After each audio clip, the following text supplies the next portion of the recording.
Welcome. We're incredibly glad you've joined us. We look forward to getting to know you. Welcome to Turning It Up, a mommy daughter team that loves people, and we thrill in finding and sharing ideas, tips, and tools for the everyday person to truly find themselves and live the extraordinary lives they're meant to live. I am Heather Christensen, along with Kiara Bowden. and we are just thrilled to be here today. Today, we are going to talk about mindfulness and the power of words. Oh, deep. So, what is mindfulness to you, Kiara? That's a really good question and a very deep question. I think ultimately mindfulness is being able to live in the present, like thinking about what you're doing and really paying attention to how you're thinking, how you're talking to other people, talking to yourself, like what's happening at all times. You're just thinking about your present. You're not worrying about your past or your future. You're just living. Yeah, yeah, and that's great. So, what about you? Why do you think it's important to be mindful? Well, that's a really good question because when we work with people, that's one of the main things that we're looking for. One of the first questions we ask is, what do you want out of life? Are you where you're at? Do you know where you're going? Do you have a vision? Do you have a vision of where you want to be? And so one of the one of the quotes that I absolutely love that I think about over and over is continue to do what you've always done to get what you've always got, if Mm, that's what you want. yeah, yeah. And that might be even the definition of frustration. Really, that cycle of frustration, getting the same results over and over again. Yeah, you'll continue to get what you've always got. And so if you want to, that's number one thing is if you want to change where you're going or ultimately, what you want to be, then you've got to change something, right? Yeah. And so to me, that's the importance of mindfulness. Why be mindful? Why be present? Well, it has a lot to do with our thoughts and our words. What's the power of words? You know, I think a lot of people understand that words are powerful, but I think to the average person, we're just not educated enough to know exactly the science behind it and how powerful they actually can be to our mind and how damaging or healing they can be. well, So, it's true. I think you brought up a really good point that, we hear it always. Like, what's your quote that you really enjoy that Bruce Lee said? What was that oh quote? yeah, he says, don't ever say anything negative about yourself because your brain doesn't understand the difference. He says more and he says it differently, but that's essentially what he's saying because you're the one feeding your brain information. And so if you're feeding it negative information or, these nasty words about yourself, then it's going to believe it because it has no reason not to believe it. Right? Yeah. And I think that that's really powerful, really true. Something that I like to think about is scientists say that, or psychologists say that we were programmed from the ages of 0 to 7. And it's like, what? Program how? Our subconscious was programmed. And then after the age of 7, we're just playing that program Mhm. over and over with new experiences on top of that, right? Yeah. And so the result of our life is the result of that program playing. And so if we want to change the programming, we need to Be watch mindful. our words. Yeah, be mindful, being mindful. Well, I think part of mindfulness also taps into, okay, taking a look at how you were programmed from 0 to 7 and maybe the different types of patterns that you see throughout your life that could be toxic to you and really being mindful when that is happening in your life. Because a lot of us probably don't realize toxic programming that we have, and it may not even be as nasty of a word as toxic, but it's not helping us, it's not helping us move forward and reach those goals and intentions that we really have for our life. True. Yeah. Because I'm listening to my daughter right now talking about toxic programming. And I'm thinking, I am not saying you programmed me toxically, if that is what you're referring to. but we as parents, we do contribute to that programming. Yeah, We contribute with our words, what are we saying to our children? What are we saying to ourselves in front of our children? yes. What are we saying to our spouses? If you have more than likely, if you have a good relationship with your spouse, your child is going to pick up on those behaviors and understand that working compatibility to be able to have that kind of relationship with their spouse as well. Yeah, for sure. It's a heavy weight to carry as a parent, especially when you learn that you're like, "Oh, man, I really am setting them up for the rest of their life." But, I mean, the positive thing with this is, yes, our programming comes from ages 0 to 7, but there are ways to change that programming. Did that make sense? Change that Oh programming no. once we learn how to be mindful and what we're trying to change from that program. Yes. Yes, for sure. But Um, that's a big deeper topic too that can't just be covered in one video. So we're gonna break it down into sections.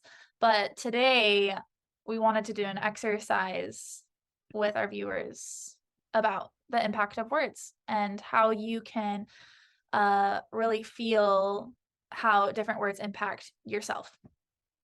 yeah. So and the reason what I would like to bring up as well is the reason we feel that impact is because words have vibrations. And so we're going to do this exercise to allow you to feel when you feel something, that means you are actually vibrating. You feel that vibration within you. So give us some words. Murder, hatred, jealousy, um, fighting, war, disappointment. Yeah, those are really powerful words. And it got me. What's interesting is sometimes when I feel it, I feel it right here, but this time it got me right around here. I started burning up right through here. Burning, like you got hot? Yeah, I got hot. I actually got Yes. hot like around my ears and into here. It was really interesting. Yeah, different people seem to feel it in different ways, but regardless, when it's a negative energy, it's gonna affect your body in an uncomfortable way. So, like you said, a lot of people will feel it up here, like a tightness in their chest. I feel it in the pit of my stomach. I feel like I got food poisoning before the throwing up happens, just like that. Ugh. That ache, that horrible ache. Yeah, yeah. And Uh-huh. sometimes I think it's also important to mention that sometimes it can be a really subtle feeling. Like, you may not realize that you're feeling that way when those types of words come into your conversation or into your mind, but part of being mindfulness is paying attention to how you're feeling in the moment when those words hit you, right? Wouldn't you say so? Oh yeah, definitely. And that's a really important part. That's a really important part of being mindful is paying attention to how you feel. And sometimes things are going so fast, you aren't even paying attention to the words that are coming at you, but suddenly you might be going, why do I feel this way? Yeah, I've got definitely. something going on. Something triggered something somewhere, and I'm feeling this way, and I have no idea why. But part of that mindfulness is okay, so let's review what just went on, what just happened just now. Where was it that it got me? You And know, how can I get into a better space? yeah. This is what my And mom used to do to me when I would wake up screaming or angry. She would say, "Okay, go back into your room and come back when you feel a little bit better." And I I was may not have been so nice either. well, I'm sure it depends on the day and what you had already dealt with that morning. This is true. This is really true. Sometimes being a mom with a daughter with disabilities, and then having a really, brilliant off the charts daughter, you have the two in between, or there's nothing in between. And so you're dealing with this and you're dealing with that. And then there were times I had to go to my room so I could be a little bit nicer. I know. I'm grateful for this education that I have gotten when it comes to mindfulness as my kids are younger so that I can hopefully become a better mother to them because we all know that I am not perfect.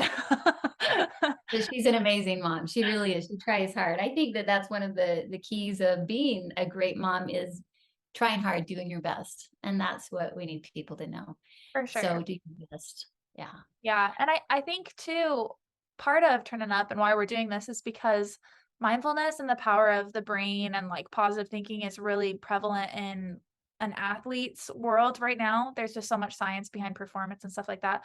But there's really not much to make it relatable to the everyday person, like a mother. They have it to relate it to, career woman and stuff like that, which is awesome.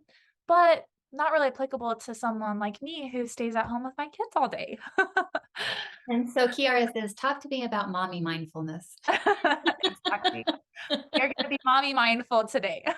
Yes, yes. And you're really good at you've really I think been digging a road for that mommy mindfulness in your mothering that I really, really appreciated and wish it that I had had that growing when I was raising your kids. Well, you did a good job for with what knowledge you had, clearly. With what knowledge I had. I'm so grateful. So Uh, let's get back to those words. yes. What on the positive side, give us some good words. Smiling, laughter, light, love, family, um, Those are really good ones. that's it. Really good That's all I ones. got. I drew a blank. Going to the beach. Yes, always. Peace, zen, calm. Eating delicious food. Yeah. So those words also drum up images in the mind. So there are not only the vibrations, but there are images that go with that. And I would go as far to say that images probably carry vibrations just because of the thoughts that we have or attached to those images, you know. Yeah, for So, sure. yeah. Yeah, so a lot of people will just feel, I don't know, what do you feel when you feel those or when you hear those positive words? Well, when I hear the positive words, I actually it feels like things are opening up for me. And when I hear those negative things, like I had talked about it being in the throat, it just kind of blocks Get like things tight. down. Yeah. Yeah. Yeah. But when I hear positive things and feel positive things, it just opens up. It's like my heart is opening. You're blooming. The petals are ready to receive information. Well, that's something that we did not talk about was our icon or our symbol. You Oh, said yeah, symbol. that goes perfectly with it. Our symbol, everyone, or our logo. We chose sunflower. I thought you forgot for a second. I forgot the name of it. Well, you could see it in your head. And exactly, I could see it in my head. And the reason that we chose the sunflower is because when you see a field of sunflowers, they are looking up toward the light and the sun, and you just notice that they will turn towards the light. It's just beautiful, and the color's gorgeous. And They turn up towards the light too. Like yes, turning it up. we are turning up towards the light. We're turning up towards a better life, more optimistic. And I think that that's something that's really important now as humanity is coming out of the coronavirus. I mean, we're just dealing with it now. It's like, okay, this is it. This is life as it is now. But I feel like we can really come on top of that and be better and stronger than ever before because of what we do with the challenges that we have. I mean, so many wonderful things have happened. Like we're a lot more into technology and doing business from home, but we're also being able to spend more time with our families and Yeah. and Yeah. I think too with the coronavirus, you can even see how powerful that was when it came to the impact of words and vibrations that it caused towards certain individuals, myself included. I mean, well, I who think it affected it vibrated the whole world. Yeah, I mean, who isn't terrified when they read a headline about the coronavirus and see so many people dying from it and how it's spreading like wildfire? That is a pure example of how words can negatively impact people and create anxiety. Our anxiety and depression levels are through the roof. They were. Hopefully, they're getting better now as things have lightened Well, up a little bit. it lightened up, and we're able to discern for ourselves what's truth, what's not truth out there. Because I feel like there was a lot from all sides that was just going on, that was just Creating confusion. creating confusion, creating conflict, creating that antagonism. And so for us to come together and just really look at it and say, you know what, it doesn't have to be all of this. When we hear those words, when we, that grip our stomachs or grip our throats or whatever, it doesn't have to be that way. Yeah, yeah, for sure. So, as we said, that mindfulness is the first step into really understanding how to tap into your full potential because that's how your mind and your heart operate. And so, if we can learn how to, um, what would you say, control your thoughts, control how you're speaking, then you can start to feel better. Well, and feel is a key element right there, because we are emotional people, and we trap emotions, we give emotion with the words that we speak. So if you were to think about it, it could be a spiral of things. First we have a thought, right? And then we have that sensation, because that creates that vibration, right? So we have that thought, which creates a sensation. Then it can go to a mood, either positive or negative. And if it's a negative mood, it could, and if we're thinking about the future, we could have anxiety about it. And then if we continue on with that anxiety and keep feeding that thought and that vibration over and over, it can go to a panic attack. And after that panic attack, if we don't take care of it and we don't stop it, it could then lead us into depression, because there's continual anxiety and panic, and then it can go into depression. So we're thinking about, when we think about the past, there's shame that can put us into that depression as well. And when we're thinking about the future, it gets us into that anxiety and panic. So it just kind of goes back and forth, and then it's just this downward spiral. Vicious spiral. Yeah. So mindfulness is really, really important in understanding what our thoughts are. Yeah. So I think that's a good place to cap it for this topic. I think that the more we go, the deeper it goes. And so that opens a whole new can of mindfulness. But I think that we wanted to leave a challenge with our viewers to really this week just pay attention to the words that you say and the words that you say to others. So, sorry, the words that you say to yourself, to others, and what people are saying to you. And where do you feel it? And how do you feel it? Is it doing what my mom said? Is it closing you off? Or do you feel good and open, like you want to continue the conversation? Exactly. So our next time that we get together, I think that a good place to pick up would be how our words create, and we can talk a little bit about more about vibrations and how our words create. Yeah, that's a really good one. It will blow your mind.